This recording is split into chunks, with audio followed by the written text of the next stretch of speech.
Yeah. So what is Astro Vastu? Basically, it combines the two sciences to see whether there is any kind of an imbalance in the chart or there is any problem in terms of Vastu. So basically, the way things work is whatever changes we make at home in terms of Vastu are actually reflected in our charts and vice versa. So they are actually interconnected.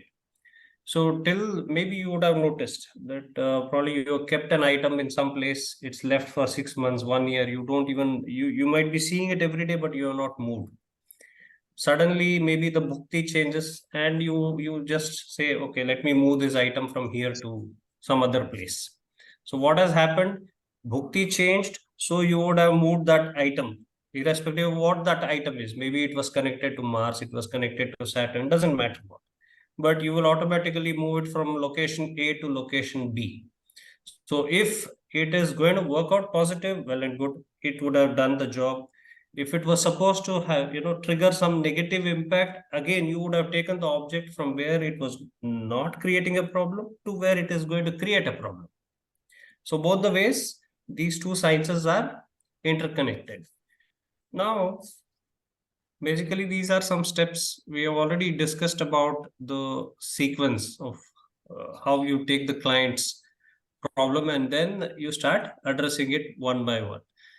Now, what we will do is I will tell you where all the problem can crop up, right? We may have to do multiple steps of analysis as I discussed the other day. So let's see where all there can be a problem or at which level can there be a problem. So if I take a new page, so let's put it as steps to find the problem. For example, I put it this way. Now, in KP, we have already discussed the very first step is check the promise, right? Yes, sir. Check for the promise. Let's assume that the person who has come to me wants to discuss about property purchase.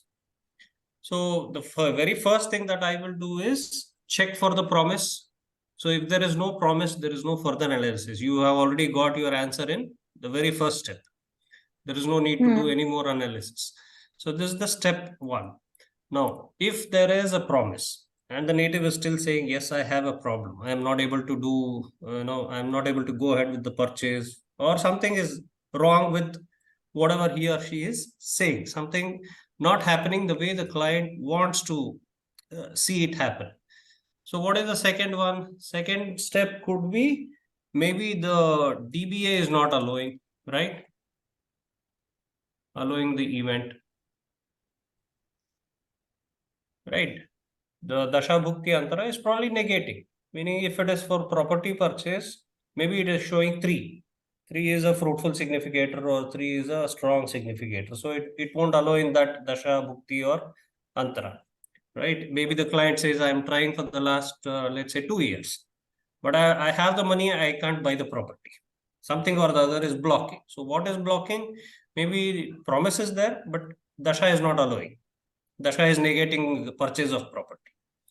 So this is one more thing. Third step could be with transit, right? Why transit? Because maybe the DBA is fine, promise is fine, DBA is fine, but current transit is not allowing the event to happen. Maybe the planets which are needed in the right houses are not there. Let's say let's say the planet which was actually signifying fourth house very strongly is sitting in the third house. For example, Saturn. Saturn is the one which is capable of giving you property, but Saturn is sitting in the third house in transit. Obviously, it will not allow. And for 2.5 years, it is going to sit in the Rashi for that third house, right? So it will not allow you to purchase. Till the time Saturn moves to the fourth house, it won't allow you to purchase. So what happened? Third level is transit, right? So up to 3 levels, you understood where the problem can be? Yes, sir. Yes, sir. Yeah. Let's say the fourth level could be We'll call them active planets. Hmm. Active planet or planets is getting negative hit or aspect.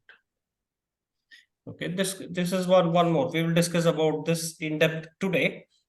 Okay, so the active planet, meaning Dasha is running of Saturn, so Saturn is probably getting hit by some other planet, right? That is a possibility. So you can say that either the house or the house lord.